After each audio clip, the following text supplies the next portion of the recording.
crecimiento se ha dado a la fe. A través de la Biblia, un análisis de la Biblia libro por libro que le ayudará a crecer espiritualmente. Estos estudios fueron diseñados por el Dr. J. Vernon McGee. Acompáñenos en este fascinante recorrido a través de la Biblia. La palabra de Dios.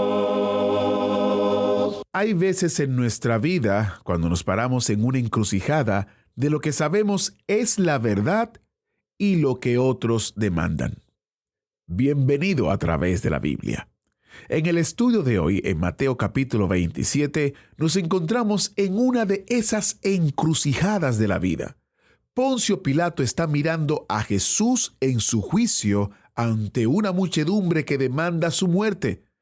Pero Pilato sabe que él, Jesús, es un hombre inocente. Fue el momento más importante en la vida de Pilato. Hoy descubriremos cómo lo manejó. Iniciemos nuestro tiempo de estudio en oración. Padre Celestial, te damos gracias por la oportunidad que tenemos de poder estudiar tu palabra. Te pedimos, oh Señor, que nos ayudes a entender y comprender lo que tienes para nosotros y que lo que aprendamos lo podamos poner en práctica. En el nombre de Jesús oramos. Amén. Continuamos hoy, amigo oyente, nuestro viaje por el Nuevo Testamento. Proseguimos hoy nuestro estudio del Evangelio según San Mateo y llegamos al capítulo 27 de este primer libro del Nuevo Testamento. En este capítulo encontraremos los eventos que rodearon la crucifixión de Jesús. El Sanedrín entrega a Jesús ante Pilato, el arrepentimiento de Judas, el juicio ante Pilato, la liberación de Barrabás, la crucifixión, muerte y sepultura de Jesús, la tumba sellada y puesta bajo guardia. Estos son los aspectos que hemos de considerar aquí en el capítulo 27 del Evangelio según San Mateo. Llegamos ahora al hecho central del mensaje del Evangelio, la crucifixión de Jesús. El apóstol Pablo ha sintetizado el Evangelio a su más simple expresión en su primera carta a los Corintios, capítulo 15, versículos 3 y 4, donde dice: «Porque primeramente os he enseñado lo que asimismo recibí, que Cristo murió por nuestros pecados conforme a las Escrituras, y que fue sepultado, y que resucitó al tercer día conforme a las Escrituras». Mateo no cuenta los detalles de la crucifixión misma, tampoco ninguno de los escritores de los Evangelios lo hace. Ponen un manto de silencio alrededor de la cruz, y hay una reticencia reverente en todo lo que cuentan. No hay nada escrito aquí para satisfacer al curioso.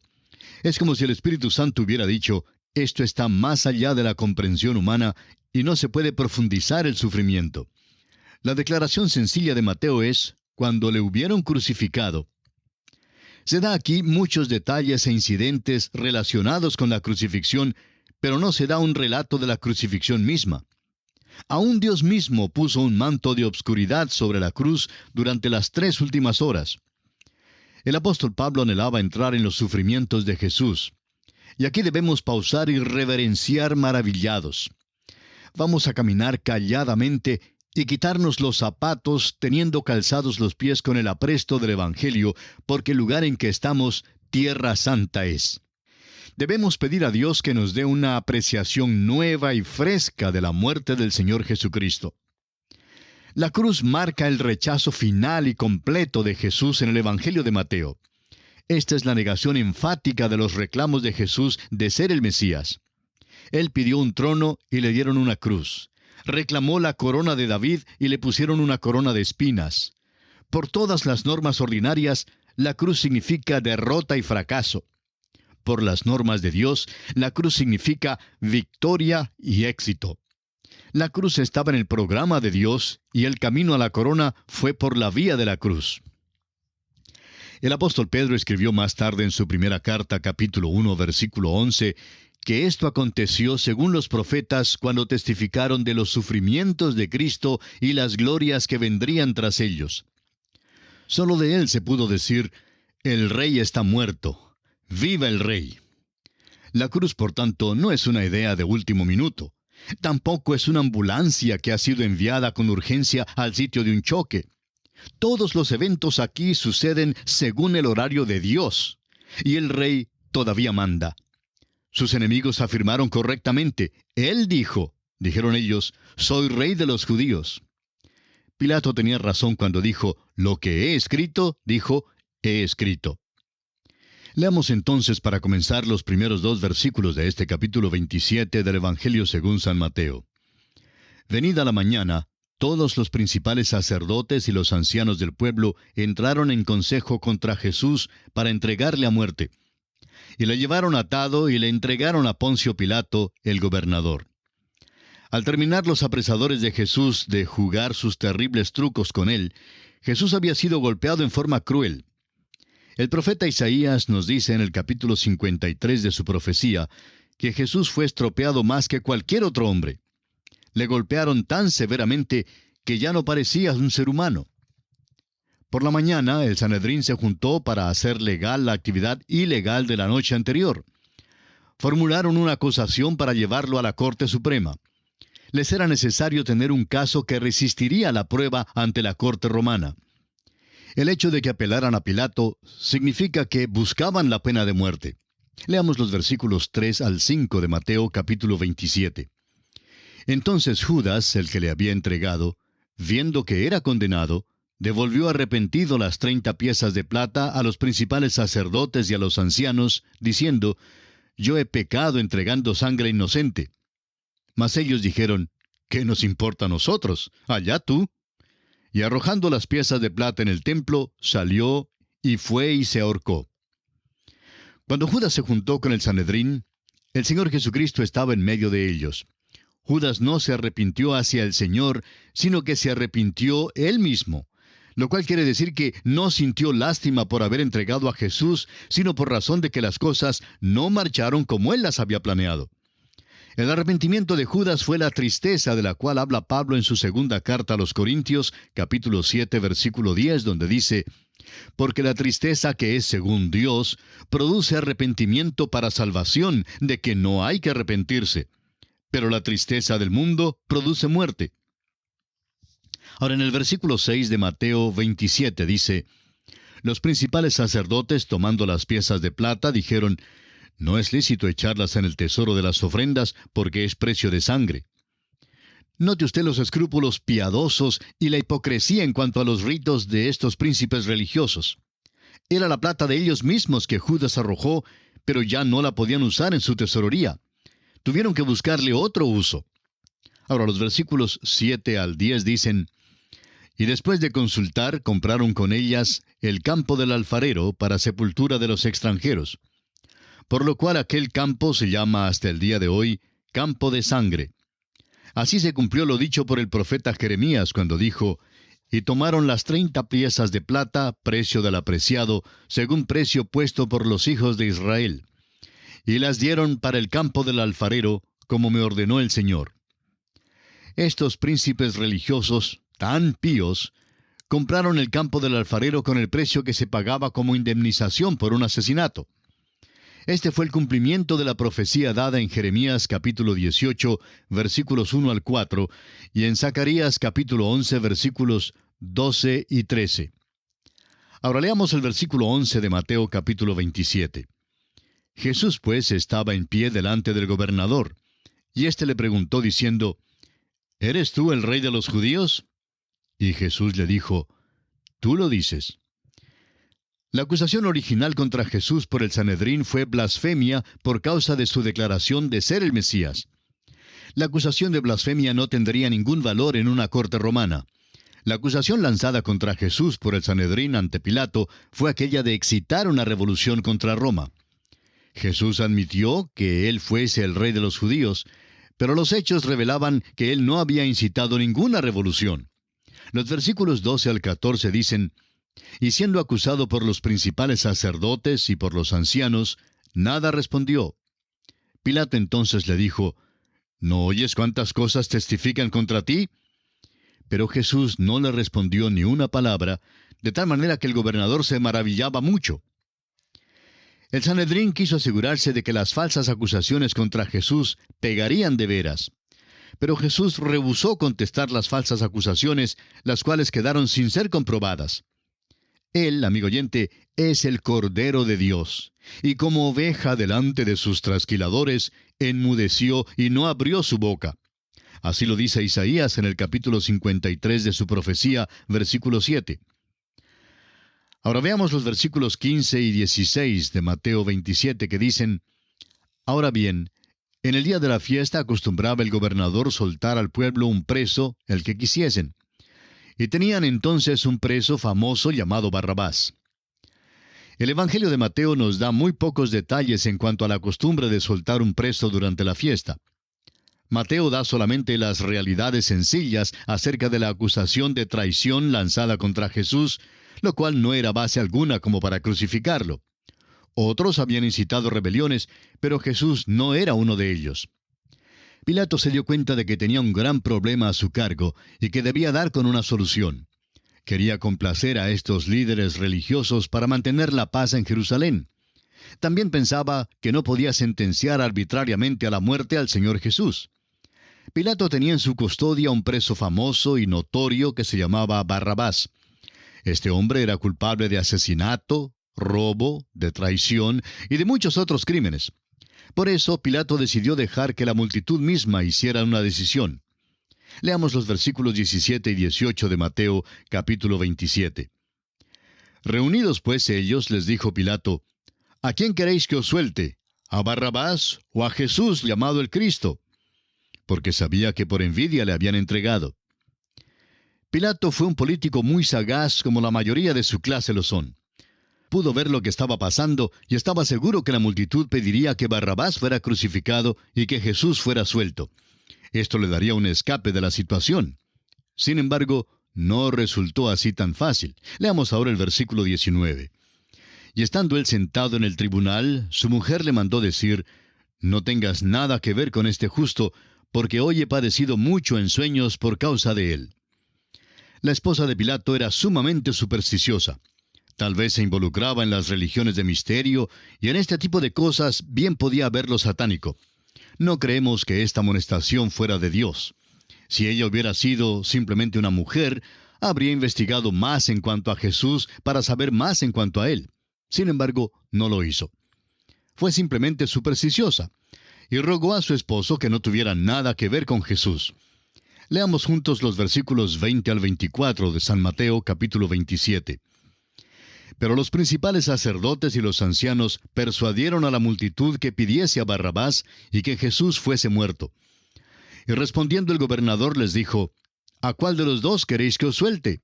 Y ellos dijeron: A Barrabás. Pilato les dijo: ¿Qué pues haré de Jesús llamado el Cristo? Todos le dijeron: Sea crucificado. Y el gobernador les dijo: Pues, ¿qué mal ha hecho?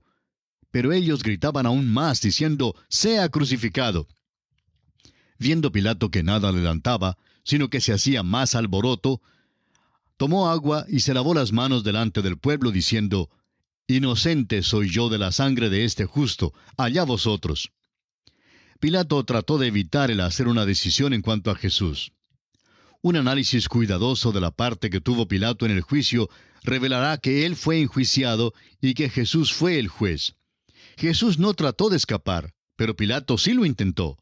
Pilato buscó un escape fácil de estos políticos religiosos tan astutos. Les dio a escoger entre Barrabás y Jesús. Para él la decisión era obvia. Descubrió que querían que Jesús muriera solo por envidia. Pero Pilato no tomó en cuenta las profundidades hasta las cuales la religión puede hundirle cuando está mal encaminada. Quedó asustado cuando demandaron que soltara a Barrabás. Imagínese usted a un juez que le pide a una multitud enfurecida que haga su decisión en cuanto a lo que debe hacer con Jesús. En el versículo 23, Pilato realmente defiende a Jesús. En el rito de lavarse las manos, decidió que Jesús era inocente, y luego le entregó para ser crucificado. ¿Qué justicia romana es esta, amigo oyente? Amigo oyente, ¿qué le parece a usted Cristo? Este es el criterio que comprobará tanto su estado como su condición. No puede ser correcto en nada a menos que piense correctamente en cuanto a él. Pilato trató de lavarse las manos en cuanto a su decisión con respecto a Cristo, pero la sangre de Jesús todavía quedó en sus manos. Leamos ahora el versículo 25. Y respondiendo todo el pueblo dijo: su sangre sea sobre nosotros y sobre nuestros hijos. Esta declaración realmente ha sido cumplida. Hasta el día de hoy, el pueblo judío ha tenido que pagar un precio muy alto por rechazar a su Mesías. Y ahora el versículo 26. Entonces les soltó a Barrabás, y habiendo azotado a Jesús, le entregó para ser crucificado. Pilato fue un mero títere y un político común. Trató de evitar el hacer una decisión y hasta se lavó las manos. No le fue nada fácil. Qué ironía que el credo más antiguo dice, crucificado bajo Poncio Pilato.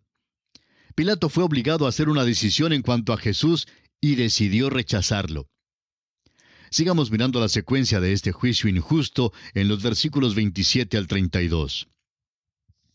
Entonces los soldados del gobernador llevaron a Jesús al pretorio y reunieron alrededor de él a toda la compañía, y desnudándole le echaron encima un manto de escarlata, y pusieron sobre su cabeza una corona tejida de espinas y una caña en su mano derecha, e hincando la rodilla delante de él, le escarnecían, diciendo, «Salve, Rey de los judíos». Y escupiéndole, tomaban la caña y le golpeaban en la cabeza.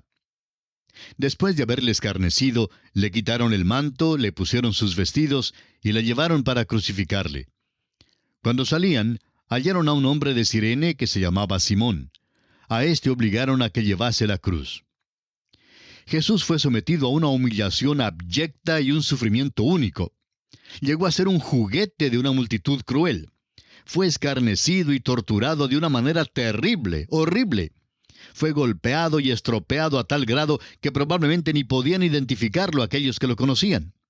Estaba tan débil a la hora que ya estaban listos para llevarlo al lugar de la crucifixión, que ni aún podía llevar su cruz, una cruz que aumentaba el sufrimiento del Señor. Veamos otros aspectos crueles de esta crucifixión en los versículos 33 al 36 de Mateo capítulo 27. Y cuando llegaron a un lugar llamado Gólgota, que significa lugar de la calavera, le dieron a beber vinagre mezclado con hiel, pero después de haberlo probado, no quiso beberlo. Cuando lo hubieron crucificado, repartieron entre sí sus vestidos, echando suertes, para que se cumpliese lo dicho por el profeta. Partieron entre sí mis vestidos, y sobre mi ropa echaron suertes. Y sentados le guardaban allí. Creemos que el lugar de la crucifixión es el Monte Calvario, del arqueólogo Gordon, porque es el lugar de la calavera. Es interesante notar que la cruz fue puesta sobre el lugar de la calavera, que representa la sabiduría del hombre. En su primera carta a los Corintios, capítulo 1, versículo 18, el apóstol Pablo nos dice, «Porque la palabra de la cruz es locura a los que se pierden, pero a los que se salvan, esto es, a nosotros, es poder de Dios». Al sufrir Cristo en la cruz, se sentaron y lo observaron. Este es el hecho más vil de todos los hechos humanos. ¿Por qué no se fueron para dejarlo morir a solas? La religión nunca ha descendido tan bajo. Creemos que Saulo de Tarso se encontraba entre aquella multitud.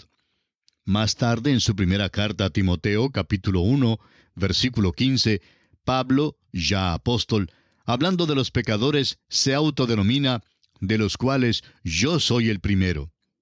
Aquí ante la cruz del Calvario, la humanidad llegó a su profundidad más baja. Sigamos enfocando el sufrimiento de Jesús por nosotros en los versículos 37 al 44 de Mateo 27. Y pusieron sobre su cabeza su causa escrita, «Este es Jesús, el Rey de los judíos». Entonces crucificaron con él a 2 ladrones, uno a la derecha y otro a la izquierda. Y los que pasaban le injuriaban meneando la cabeza y diciendo, «Tú que derribas el templo y en 3 días lo reedificas, sálvate a ti mismo. Si eres hijo de Dios, desciende de la cruz». De esta manera, también los principales sacerdotes, escarneciéndole con los escribas y los fariseos y los ancianos, decían, «A otro salvó, a sí mismo no se puede salvar. Si es el Rey de Israel, descienda ahora de la cruz y creeremos en él.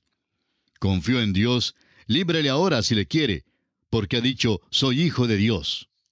Lo mismo le injuriaban también los ladrones que estaban crucificados con él. La acusación que usaron como pretexto para crucificar al Señor fue, «Este es Jesús, el Rey de los judíos». Quizá parezca una declaración anómala decir que esta declaración era verdad, pero no era verdad de la manera que ellos pensaban. Él no había encabezado ninguna insurrección contra Roma. Se ofreció a Israel y fue rechazado. Le exigieron que descendiera de la cruz si en verdad era el Hijo de Dios.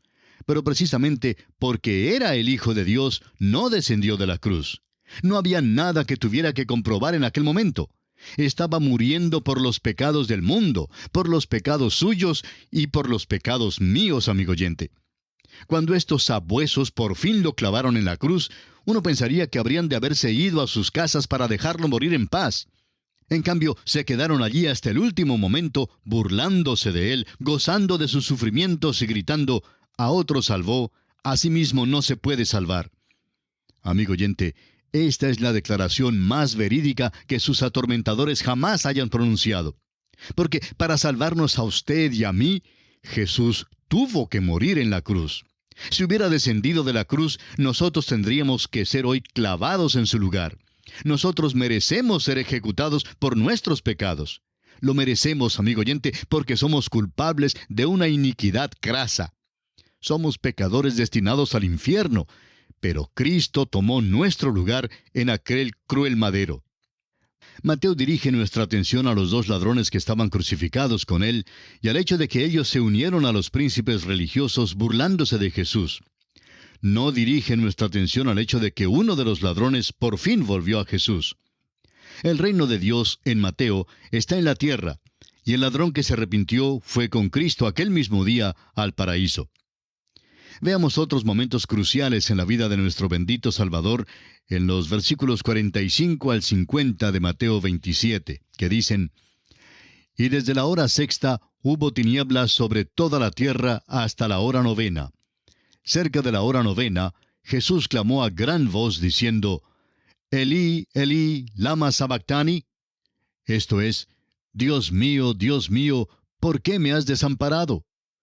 Algunos de los que estaban allí decían, al oírlo: «A Elías llama éste». Y al instante, corriendo uno de ellos, tomó una esponja y la empapó de vinagre y poniéndola en una caña, le dio a beber. Pero los otros decían: «Deja, veamos si viene Elías a librarle». Mas Jesús, habiendo otra vez clamado a gran voz, entregó el Espíritu. El Señor Jesucristo fue puesto en la cruz a las 9 de la mañana. Al mediodía el hombre había hecho todo lo que le pudo hacer al Cordero de Dios. En las próximas 3 horas, las tinieblas rodearon la cruz, la cual llegó a ser un altar donde el Cordero de Dios se ofreció como el sacrificio por los pecados del mundo. Y esto quiere decir, amigo oyente, por los pecados suyos y los pecados míos. ¿Cuál es su reacción entonces ante la muerte de este Cordero de Dios? Le urgimos a que en esta misma hora abra su corazón y le permita constituirse en el dueño y señor de todo su ser. Oramos a Dios que Él le ayude a hacerlo en este mismo instante. En la continuación de este estudio volveremos en nuestro próximo programa, Dios mediante. Que el Señor le bendiga. Es nuestra más ferviente oración. Agradecemos que nos acompañara en el estudio de hoy. Le invitamos a que visite nuestro sitio en internet a través de la biblia.org. Ahí puede suscribirse para recibir las notas y bosquejos de lo que estamos estudiando y noticias del ministerio. También encontrará la variedad de libros y materiales gratuitos que tenemos para usted. El sitio es a través de la biblia.org. Todo lo que hacemos es posible gracias al Señor y a personas como usted que se unen a nosotros en la obra de llevar la palabra entera al mundo entero. A través de la Biblia es una producción de Radio Transmundial.